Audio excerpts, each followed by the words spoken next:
जहां पूरी दुनिया भर में 25 दिसंबर क्रिसमस मनाने की तैयारी में लगे हैं लोग, वहीं पूज्य आसाराम जी बापू के साधक पूज्य बापू जी का 25 दिसंबर तुलसी पूजन दिवस संदेश लेकर स्कूलों कॉलेजों में जाकर बच्चों को प्रेरित कर रहे हैं। और वहीं 14 फरवरी मातृ पितृ पूजन दिवस का भी संदेश दे रहे हैं। मित्रों, आपको पता ही होगा कि दुनिया भर में 14 फरवरी को किस तरह से मनाया जाता है। पाश्चात्य कल्चर के अंधे अनुकरण ने इस दुनिया को क्या दिया है, ये हम सभी जानते हैं। और इसी को देखते हुए पूज्य बापू जी ने शायद मातृ पितृ पूजन की शुरुआत की और दुनिया भर में ये दिए हुए संदेश को जन जन तक पहुंचाया। पिता दिन रात कमाने में लगे रहते हैं कि हमने जिन कठिनाइयों का सामना किया हमारे बच्चों को नहीं करना पड़े, इसलिए पिता दिन रात कमाने में लगे रहते हैं। वे अर्जुन संपूर्ण प्राणी जन्म से पहले अप्रकट थे और मरने के बाद भी अप्रकट हो जाने वाले हैं, केवल बीच में ही प्रकट है। फिर ऐसी स्थिति में क्या शोक करना है। तीसरा श्लोक दूसरे अध्याय का 47वां श्लोक है। कर्मण्येवाधिकारस्ते विश्व गुरु हो भारत प्यारा, ऐसा है संकल्प हमारा। हरिओम मां, हरिओम मां, हरिओम मां।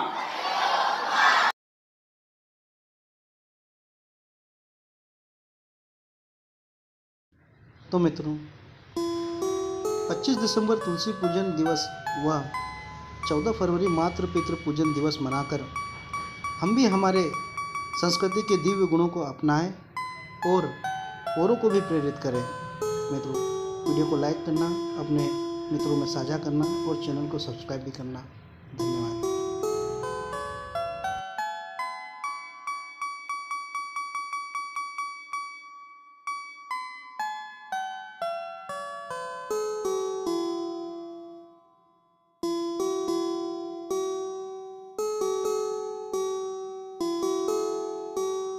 आपको बोलना नहीं, भूलो सभी को तुम मगर माँ बाप को बोलना नहीं। उपकार अगड़ी थे उनके इस बात को बोलना नहीं। पत्थर पूछे कहीं तुम्हारे जन्म के खातिर, पत्थर बन माँ बाप का दिल कभी को चलना नहीं। वादा करेंगे कि अभी तक जो गलतियां हो गई उसे भूल जाएंगे, किंतु आइंदा से ऐसी कोई गलती नहीं करेंगे, ऐसा कोई काम नहीं करेंगे जिससे हमारी वजह से हमारे माता पिता को शर्मिंदगी उठानी पड़े। माता पिता की हो रही उपेक्षा को देखते हुए हमारे गुरुदेव परम पूज्य संत श्री आसाराम जी बापू जी ने 14 फरवरी को मातृ पितृ पूजन दिवस की शुरुआत की है, ताकि रोज रोज अपने अपने घरों में अपने अपने माता पिता का खूब आदर सम्मान करें, रोज उनके चरण स्पर्श करें, किंतु वर्ष में एक दिन विधि विधान से अपने अपने माता पिता का हम पूजन भी करें। ओम गम गणपते नमः, ओम श्री सरस्वती नमः,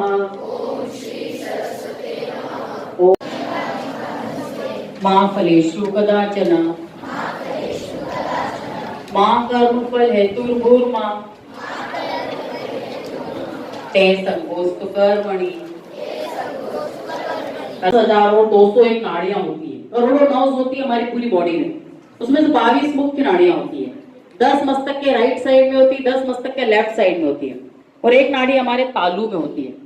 तो हमारे ऋषि मुनियों ने खोज की है कि अगर हम लोग जीभ को तालू में चिपका लेते हैं, ऊपर के दांतों से लगभग आधा सेंटीमीटर पीछे हम लोग जीभ को जब तालू में चिपका के रखते हैं, तो उस समय हमारा दिमाग बिल्कुल बैलेंस काम करता है, सही काम करता है, एकदम सटीक काम करता है।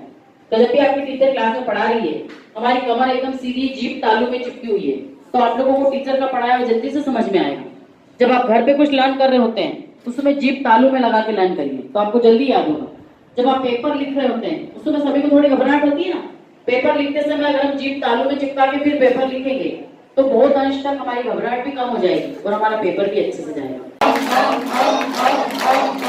राम राम राम राम राम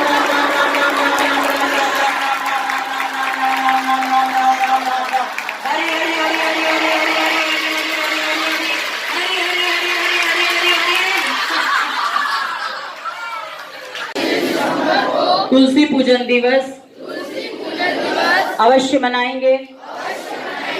14 फरवरी को मातृ पितृ पूजन दिवस अवश्य मनाएंगे और प्रतिदिन गीता जी के श्लोकों का पाठ अवश्य करेंगे। अब आपके हाथ में जो गीता रूपी अमृत कलश है, इसे आप लोग हाथ में ऊपर उठा लीजिए। इस तरह से एक संकल्प लेंगे हम सभी अपने भारत देश के लिए। विश्व गुरु हो भारत प्यारा, ऐसा है संकल्प हमारा।